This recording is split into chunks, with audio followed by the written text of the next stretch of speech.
Berita terbaru hari ini. Uya Kuya disebut bisa bantu ungkap kasus Ferdy Sambo. Ini kata mantan Kabareskrim Polri. Kasus Ferdy Sambo hingga saat ini masih menjadi perhatian serius dari pihak kepolisian. Bahkan saat ini, Ferdy Sambo disebut akan menjalani uji kebenaran.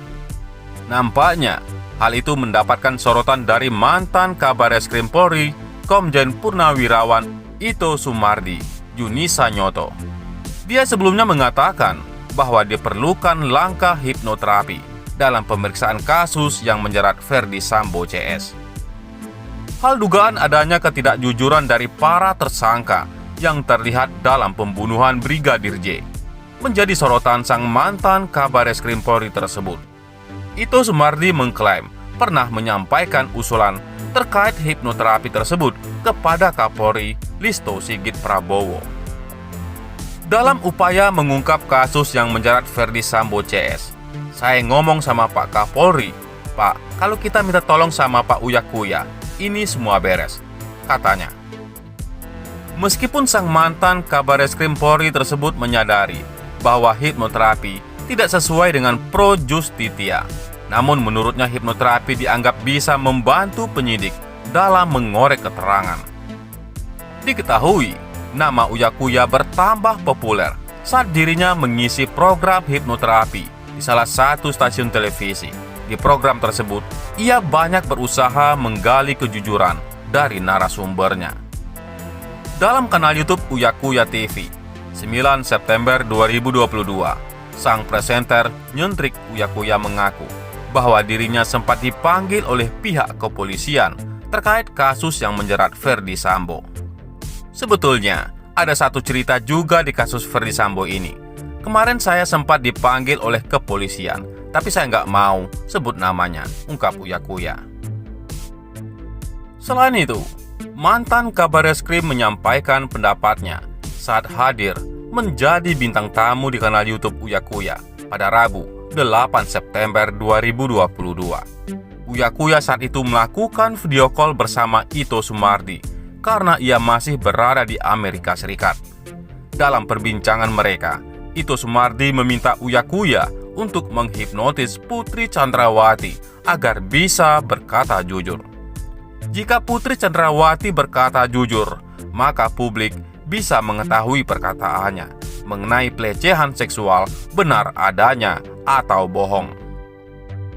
Hal itu ternyata sudah disampaikan Ito Sumardi kepada Kapolri agar publik juga bisa menerima fakta baru dari kasus ini. Saya jujur, Kang Punten, saya ngomong sama Pak Kapolri, "Pak, kalau kita minta tolong sama Pak Uya Kuya ini semua beres," ujarnya. Ito Sumardi menilai jika orang yang dihipnoterapi akan menceritakan segala hal dengan jujur. Kemudian, ia langsung menanyakan hal tersebut kepada Uya Kuya secara langsung.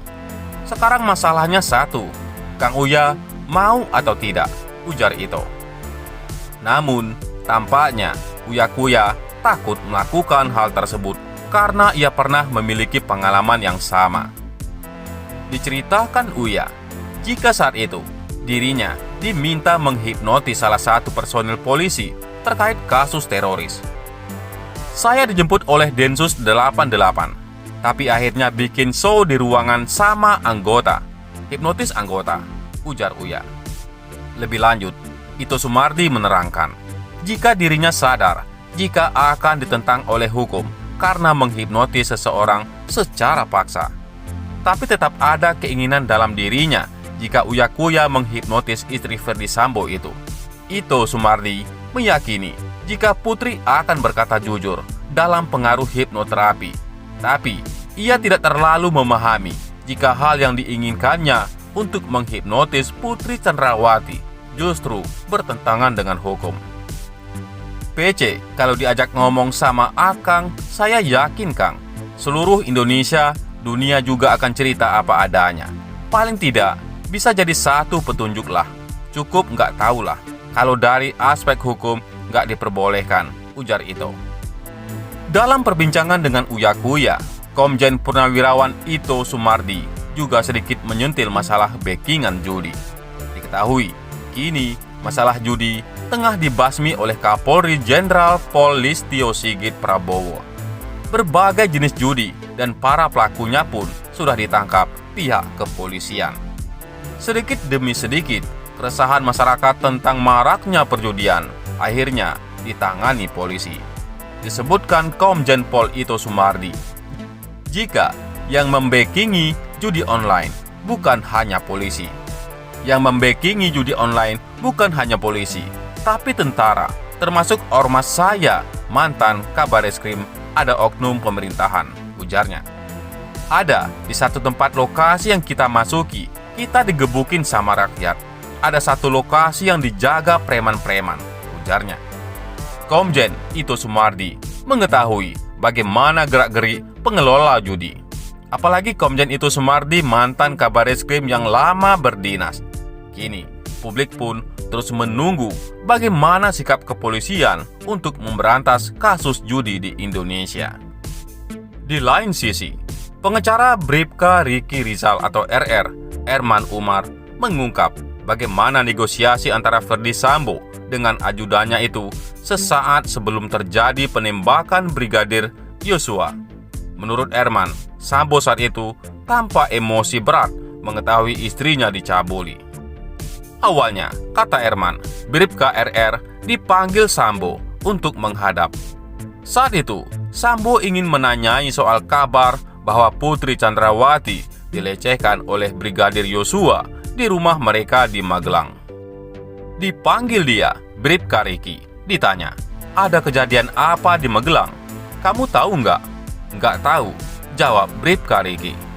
Ini, Ibu Putri dilecehkan. Dilecehkan, ujar Erman meniru dialog antara Sambo dan Riki di Bareskrim Polri, Jakarta Pusat, Kamis 8 September 2022. Erman mengatakan ketika itu kondisi Ferdy Sambo sedang menangis bercampur emosi. Sambil nangis dan emosi, saya nggak tahu pak, jawab Bribka Riki. Sejurus kemudian, Ferdy Sambo selaku mantan Kadif Propam memerintahkan Bribka Riki untuk menembak Brigadir J.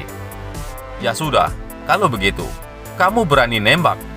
Nembak Yosua, ujar Umar, menirukan perintah Ferdy Sambo sebagaimana diungkap Bribka Riki kepadanya. Namun, perintah tersebut ditolak oleh Bribka Riki. Dia bilang, saya nggak berani, Pak, saya nggak kuat, nggak berani Pak, jawab Bribka Riki yang diungkap Erman.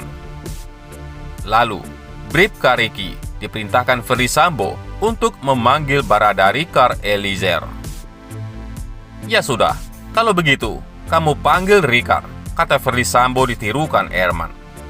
Erman mengetahui saat kejadian Bribka Riki melihat secara langsung Barada Richard mengeksekusi Brigadir Yosua. Pada saat kejadian, Bribka Riki melihat entah berapa kali. Dia nggak ingat apakah 3 kali Richard menembak, kata Erman. Erman mengatakan berdasar pengakuan kliennya, polisi Ferdy Sambo ketika kejadian berada di samping Barada Richard. Bagaimana menurut pendapat Anda?